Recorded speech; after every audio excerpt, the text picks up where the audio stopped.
कुछ समय पहले सोशल मीडिया पर एक वीडियो जमकर वायरल हो रहा था जिसका नाम होता है आलोक मौर्य। उसने बहुत मेहनत की और अपनी बीवी को खूब पढ़ाया लिखाया और उत्तर प्रदेश की पीसीएस परीक्षा को पास कराया, जिसके बाद उसे एसडीएम का पद मिलता है। एसडीएम का पद मिलने के बाद उस महिला को किसी पुलिस अधिकारी से प्यार हो जाता है और जब यह बात आलोक कुमार को पता चलती है तो वो अपनी पत्नी को पाने के लिए कोर्ट का सहारा लेता है और यह मामला सोशल मीडिया पर बहुत ज़्यादा जमकर वायरल हो जाता है।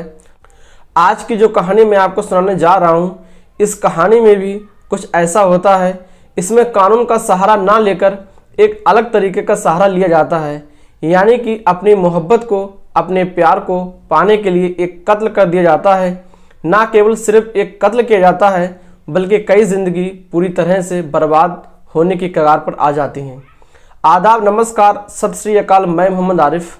आज की जो सच्ची घटना मैं आपको सुनाने जा रहा हूँ, ये सच्ची घटना होती है बिहार प्रदेश का एक शहर है पटना, और पटना में भागलपुर की एक महिला सिपाही होती है जिसका नाम होता है शोभा कुमारी।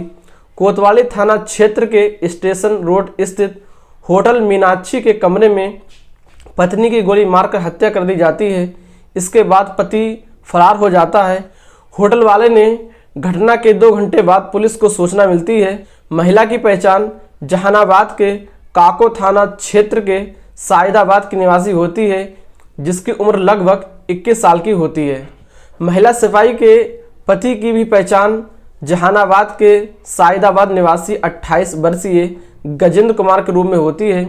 शोभा भागलपुर में 2022 बैच की महिला सिपाही होती है और बीएसएपी यानी कि बिहार स्पेशल आर्म्स पुलिस में ट्रेनिंग चल रही होती है।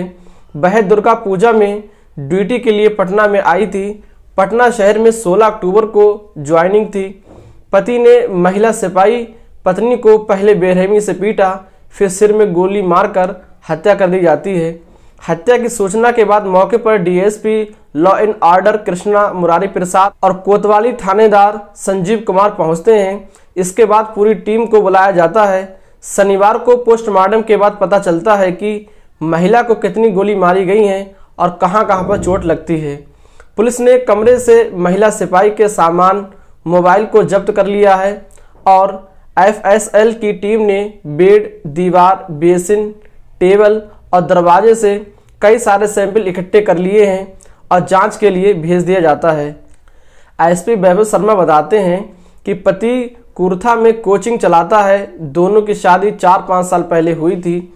इनका एक बच्चा भी होता है और इस हत्या की वारदात होटल के कमरा नंबर 303 की होती है।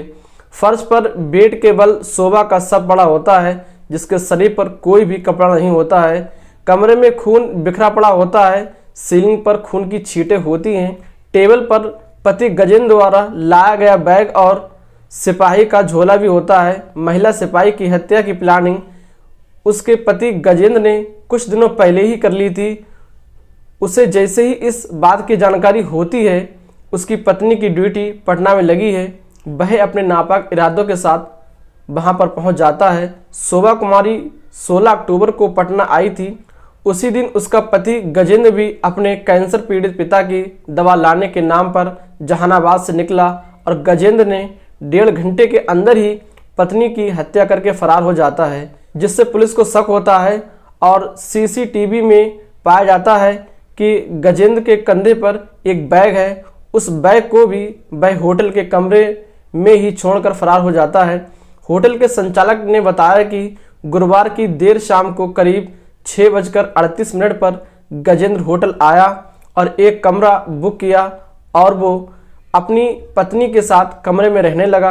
पत्नी के बारे में जब स्टाफ ने पूछा तो गजेंद्र ने पुलिसकर्मी होने की बात कहकर दुर्गा पूजा ड्यूटी पर तैनात होने की बात कहता है। दोनों का आधार कार्ड लिया जाता है। कमरा नंबर 303 में रहने के बाद गजेंद्र सुबह निकल जाता है। अगले दिन गजेंद्र अपनी पत्नी शोभा के साथ कमरे में आता है और करीब 9:30 बजे वह नीचे उतरा और स्टाफ से पूछा कि यहाँ पर पूरी सब्जी नाश्ता कहाँ मिलेगा। यह बात कहकर वह फरार हो जाता है। पटना के स्टेशन रोड स्थित मीनाक्षी होटल में पति के हाथों कत्ल किया जाता है। सिपाही शोभा कुमारी भागलपुर जिला बल की जवान थी। वर्ष 2022 में बिहार पुलिस में बतौर सिपाही बहाल हुई थी। डीएसपी संजीव कुमार बताते हैं कि जिला बल में पोस्टिंग किए जाने के कुछ दिनों के बाद उसे प्रशिक्षण के लिए डिहरी भेज दिया जाता है, जहां से उसे डेप्यूटेशन पर पटना में भेजा गया था। अब उसकी हत्या किए जाने की सूचना मिलती है। महिला सिपाही संबंधित सभी विस्तृत से जानकारी को इकट्ठा करते हैं। महिला सिपाही की हत्या हाईलाइट होने के बाद पुलिस मुख्यालय ने महिला पर संज्ञान लिया जाता है। मुख्यालय की ओर से महिला सिपाही से जुड़े सहयोगी या कहिए कि साथी पुलिसकर्मियों से भी पूछताछ की जाती है। इस संबंध में जांच को लेकर पटना पुलिस पहले ही भागलपुर पुलिस से संपर्क कर चुकी थी। लेकिन अब सवाल ये उठता है कि जिस फ्लोर पर हत्या हुई थी वहाँ पर 7 कमरे होते हैं, लेकिन गोलियों की आवाज़ किसी ने कैसे नहीं सुनी। पुलिस को हत्या की सूचना होटल कर्मियों ने 2 घंटे के बाद क्यों दी। वाकई इस कहानी को, इस घटना को सुनाने का उद्देश्य किसी को परेशान करना नहीं है, किसी का दिल दुखाना नहीं है, बल्कि आपको बताना है, आपको जताना है, आपको सचेत करना है। आप सभी लोग अपना ख्याल रखें, सुरक्षित रहें। जय हिंद, जय भारत।